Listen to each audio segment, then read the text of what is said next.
This is the third segment in our video series entitled The Great MIG Challenge, helping you get the medical treatment you need to recover from your injuries. In our previous videos, we explained how the current insurance laws in Ontario provide an inadequate solution to people like you that have been involved in a car accident.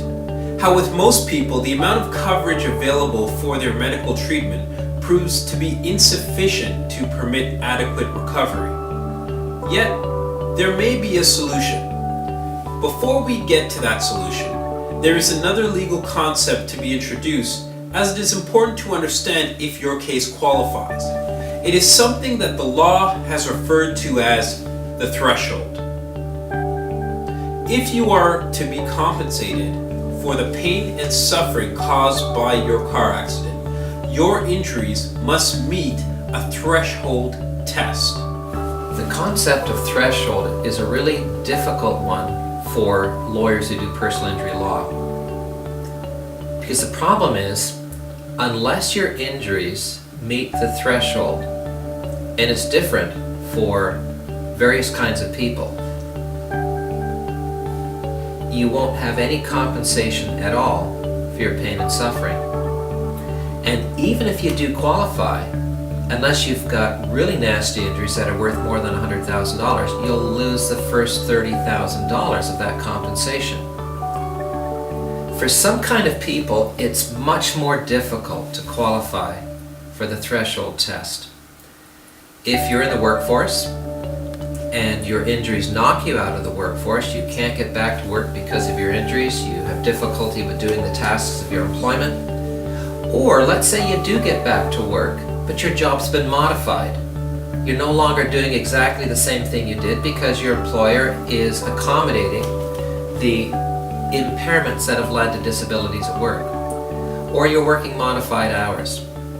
For those kind of people, it's easier to prove your injuries meet threshold. But what about all the rest? What about a full-time homemaker?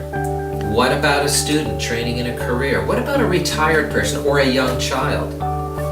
That's where the threshold test becomes very problematic. Because the kinds of hoops that you've got to jump through to prove that your injuries qualify are difficult ones for many people to satisfy. Basically, what it boils down to is proving a significant loss of function. It's not enough to say, I continue to do whatever, it's just causing me more pain when I'm doing it. Rather, I can no longer do such and such because of the pain that I feel with that particular activity. When your life has gone through a significant disruption and it doesn't look anything like it did before you're injured, much easier to prove that you meet the threshold.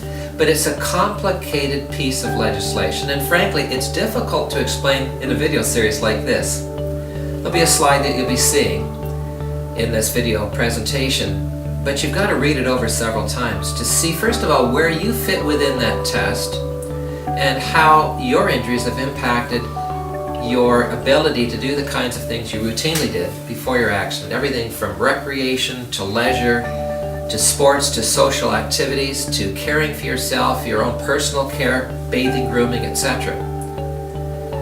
So if you've been injured, much easier to meet the test if you have had that job impaired.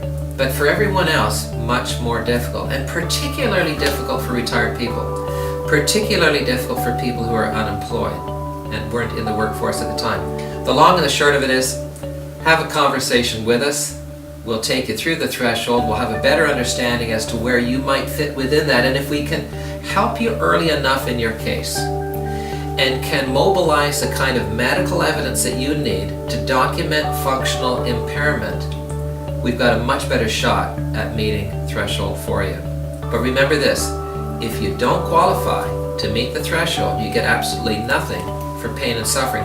And the problem as well is that if you require additional treatment beyond that which would be paid for under the MIG system, you won't qualify to have any of that reimbursed either, because your ability to recover damages, which is a term that lawyers use for monetary compensation, your ability to gain damages for the cost of medical treatment is eliminated if your injuries don't meet the threshold. That's why it's a very, very important concept for personal injury lawyers, and why it's important for you to realize whether your injuries will qualify or not. And frankly, you may not be able to do that unless you've spoken to a personal injury lawyer about it.